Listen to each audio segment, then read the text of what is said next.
Coming from the roof, all right. I don't care how we got here. You just tell me what I know. Okay, guys, we're going to get started. The mayor asked me to just explain to you that this is a town hall meeting. This is not a city council meeting. There's no minutes, there's no roll call, there's no votes. So this is just simply a listening meeting, I guess you could say, that the mayor asked to call. Next, Tuesday night at the regularly scheduled council meeting, the architect and engineers that have done the evaluation of the property will be here with their presentation.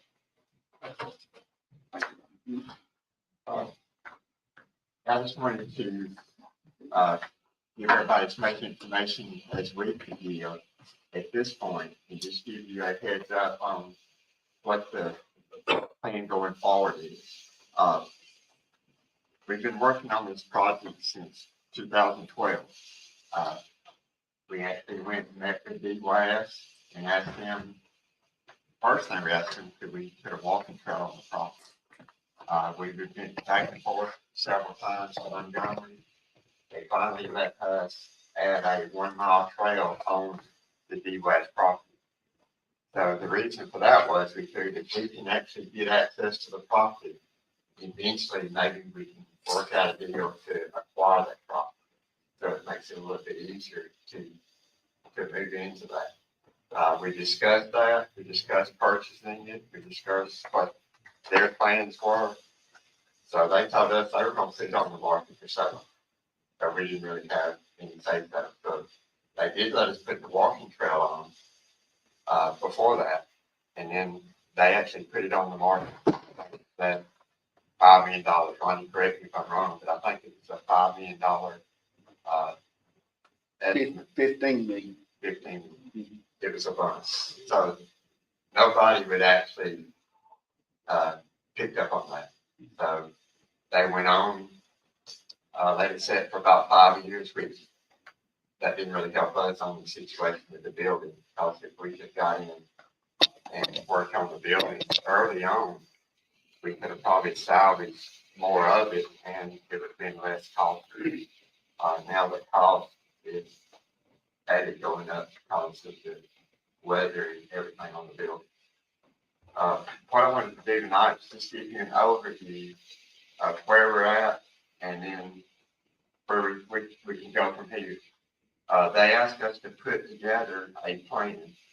So we put together a 12-year plan on the property, what we would plan on doing for the next 12 years.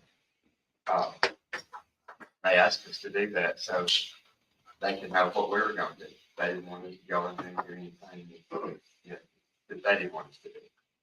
So they, in December, this last year, they gave us access to the property, just so we could access the property and get on there and start clearing it, because we talked to them and said, hey, if y'all wait till summertime, that everything's going to be overgrown so much, it's going to cost us twice as much to try to clear that property. So we started clearing the property and, process of fencing it in and that kind of stuff in December. But we still didn't get access to the property until it was like 2 or 3 months ago. Actually, when we finally got the contracts, everything was finalized. They gave us a 75-year lease in it. It was a lump sum of an amount that we were to pay for that lease. I was going to say that was $12,000. So we actually went ahead and paid that. They set it up for us to pay it yearly, but we just went ahead and paid the lump sum on the whole property. So we signed a lease agreement for 75 years, and we have access to the property now. The 1 to 3 year plan was to clear and mulch, use forestry equipment to clear up any of the overrun, creepy heads, everything that was gross. Most of that work, and you know, back during that time we had a fire.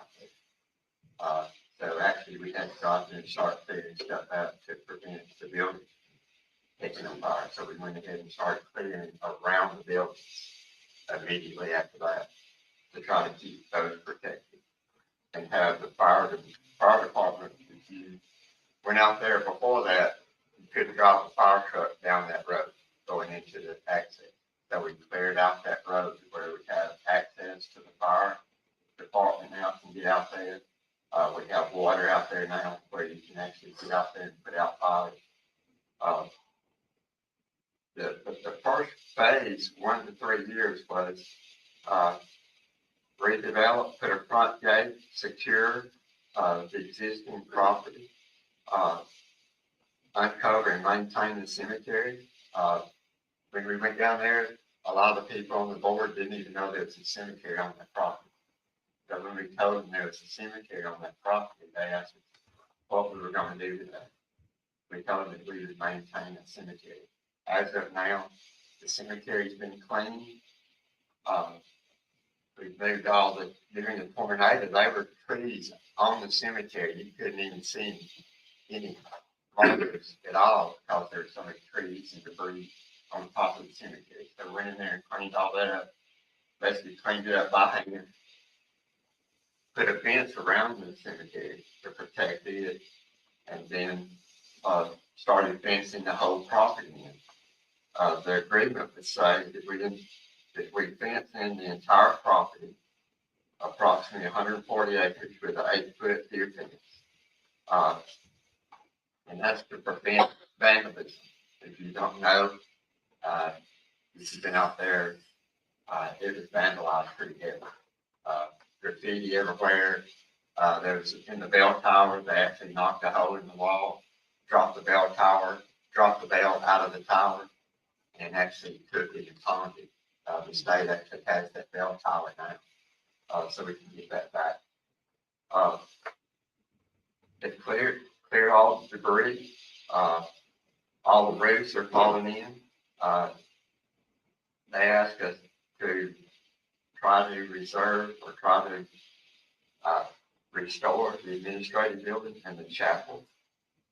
That's why we've got the architect and engineer out there to see if that's even possible. Because it might be to the point where you can't bring it back. And hopefully we haven't got that report back. Like Ronnie said, next week they're going to come to the city council meeting and give us that report to let us know what can be restored, what should be torn down, some of the costs it would be. So that kind of stuff, they're going to get that information next Tuesday night. Just in that phase 1, the first 4 to 3 years, they figured the cost estimate to do all that stuff, the fence it in, clean up the cemetery, was $2.5 million. So we tried to do it the most feasible way and the most cost efficient way. We actually bought a piece of equipment with a forestry head and the equipment that we need. And Public Works has actually done all the clearing that's been done out there now. So it saved us thousands of dollars to just let our Public Works go out there and work during cutting grass and everything else that they're doing. So they're not out there every day, but anytime that they have any time that they don't have to cut grass somewhere or doing any kind of maintenance around the city, they're out there working, cleaning up. So they've been working on that, have done a great job. They've actually got more done. We just went out there last week and they've got a lot more done than they had a month ago. So they are doing a great job to keep that done. Keep that up. The next 4 to 7 years would be demolish the caretaker cabin that faces Oak Spring Road, demolish the caretaker cabin B in the middle of the mountains, repair cabin A, the pagoda roof. That's what the engineers are gonna do. They've been out there and looked at that. There's a lot of that stuff that was on this list to repair it. It's not gonna be able to be repaired. So it probably just has to be torn down, a lot of it. If we do any kind of renovations, there's some buildings that we can tear down and use that stone to match the other buildings, so we can repair the ones that have been vandalized and, you know, part of the building's falling apart. So, there's enough material there that we can actually keep the integrity of what it looked like from years ago and keep it looking the same. Renovate the administrative building and the chapel. To me, the chapel is probably one of the most important buildings out there. It had a lot of structure, wood structure inside. It's part of that with all the rain and everything. Two of the beams inside there actually collapsed, and they're laying in the floor. That's what actually pushed the wall outside. But just to do that second phase in 4 to 7 year phase was estimated as a $4 million project. So that's why we looked at this over a 12-year period, because it was going to take, you know, millions of dollars to get all this done.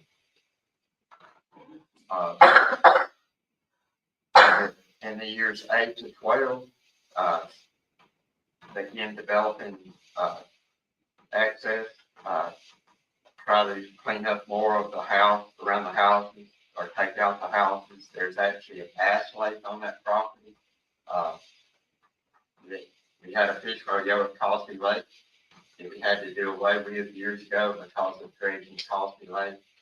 It's too deep a lake now to have a fish rodeo. So to me, that'd be a perfect place. It's big enough that you can actually surround the whole lake and fish. So it's a perfect place to, you know, bring that back, have a little fish rodeo. A little veterans park, we talked to them about putting in a veterans park. We're in the process of looking into that. Architects and engineers looking at different parks around the city, around this area to see what would look nice, what would fit into the landscape. Develop the area today. If you've been by there, we put in a new gate, has City of Clay on it. Very nice gate. Electronic, where it opens automatically. The fire department can go in and access the property. That's already been done. The fence is not completed, but it's all the way down the front of the property and back down the George Brook area, which most of the vandalism, four-wheelers, trucks, and everything is coming in from the George Brook area. The backside is steeplechase, but it's pretty mountainous, to where we didn't have a lot of people accessing from that area, but they were still coming in from all different areas. There's a lot of potential, and I know a lot of people are on Facebook and have called me and come up with ideas. We want to be open to that. So what, talked to Ronnie today, tomorrow we're going to set up a website. It's going to be DYS at clayalabama.org. And that way you can go on that website. Email address. Yeah, it's an email address. You can go on that email address, type in what you would like to see or any ideas. Because right now we're still in the stage where the architects and engineers are still in the stage of what we got to take out, what we can repair. We do have a $12,000 grant for a walking trail. So we do have money. The state got us a grant to extend our walking trail. To me, that would be one of the first phases that we could do. We've got the money to do that. Finish the fencing. Anything else, Ronnie, that you know that we're going to do like right now? After the bridge is finished, Yeah. is when we'll be able to finish the The Old Springle Road fencing down to the new spillway. Right. Because right now, with the road construction, we don't have access to that to extend the bridge on down to, the end of the property on that. So as soon as that road is finished up, we can go ahead and extend the fencing down the front. But I just wanted to let y'all know what's going on. Like we signed the lease, we signed an agreement back in December to just give us access to the property. They told us at that time they would let us have that, they were going to basically lease us the property.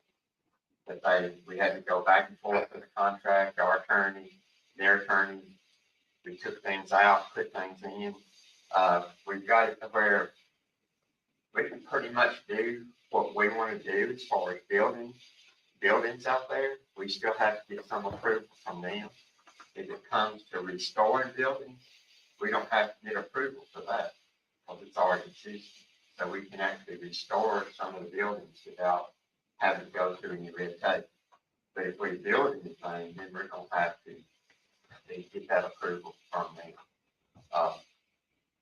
But I just wanted to, I've been thinking about the property for 12 years. I've lived here all my life, and that property has been, right in the center of Clay.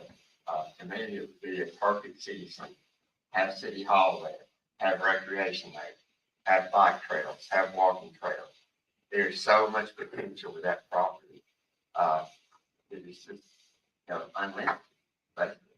But there are restrictions on it that we do have to follow the rules as far as DYS goes. That's why we've been saving money for the last 12 years, because we knew that if we did acquire this property, whether we bought it or they gave it to us, it was going to cost several $1 million to update that property. I just wish they'd give it to us 12 years ago. We're probably in a lot better shape as far as not having to spend as much money on it. I just wanted to have just a little short meeting, let y'all know what was going on. There's a lot of potential there, so we're going to set up that DYS at clayalabama.org and let you just send in. So we could be here all night taking requests. And what we can do, we can take those requests and send them on to the architect and engineer. And then once they start working on the master plan, they can actually start implementing those areas and show us where the bike trail needs to go. There's a lot of paved roads out there, so putting bike trails will be pretty easy. Putting walking trails is going to be pretty simple. Like I said, the cemetery is already cleaned up.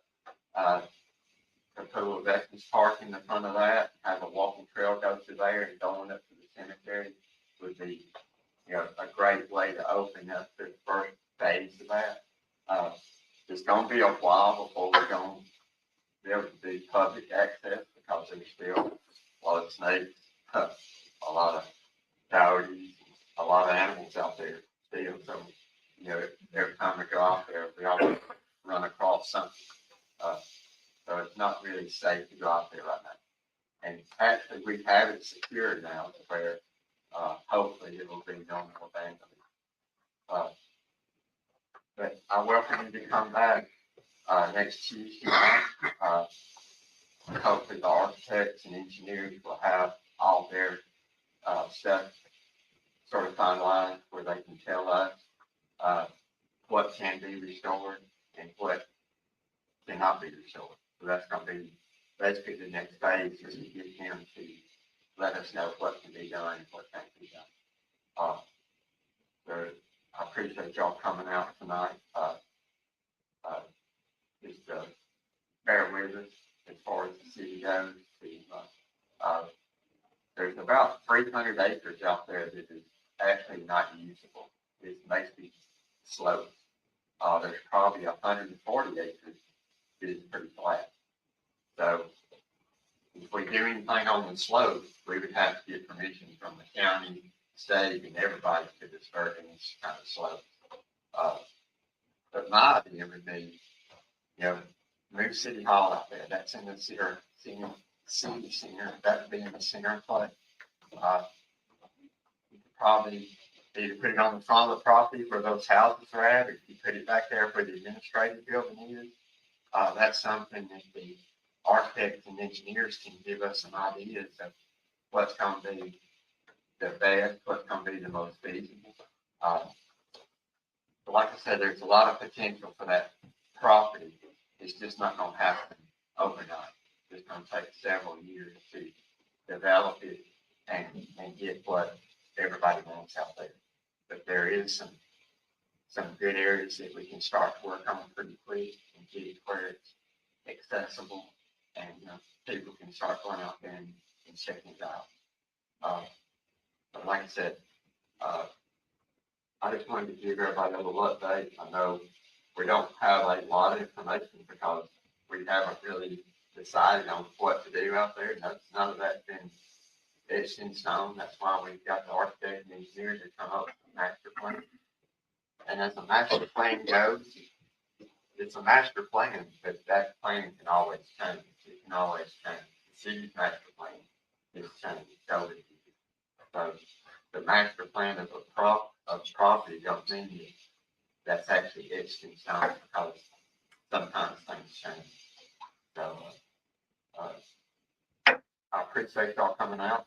Just use that DYS at clayalabama.org to start sending in information or anything, any ideas you would like to have. We're going to be open to whatever. There's going to be a lot of things that can be done. So I'm looking forward to seeing the development. I'd love to see those buildings actually restored. I think that's going to be our biggest cost up front. And if we don't get a roof on within the next year or so, we can probably tear all of it because they're in that bad shape. So the roofs are basically open, they rain in every time it rains. So if we don't do anything, that's going to be probably our first biggest expense is getting those buildings in the dry. And then you have to worry about on the electrical, water, gas, all that, because all that is gone.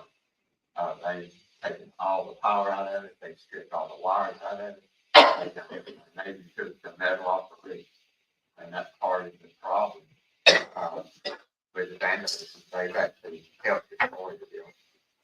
But hopefully, the chapel, administrative building, there's 2 or 3 buildings out there that they're all masonry, they're blocked with stone, so the walls are still structurally sound.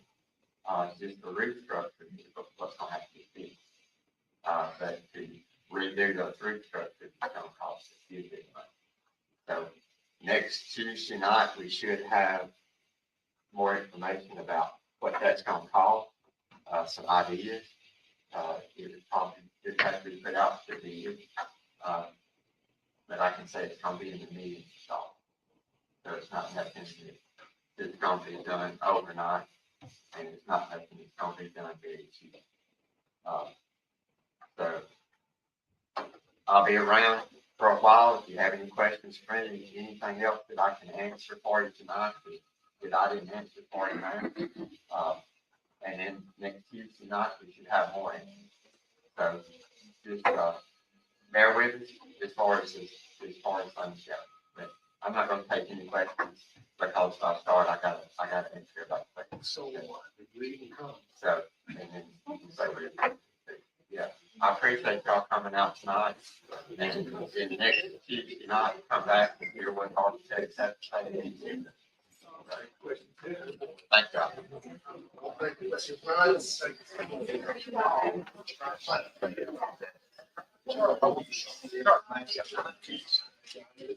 I know we only put years.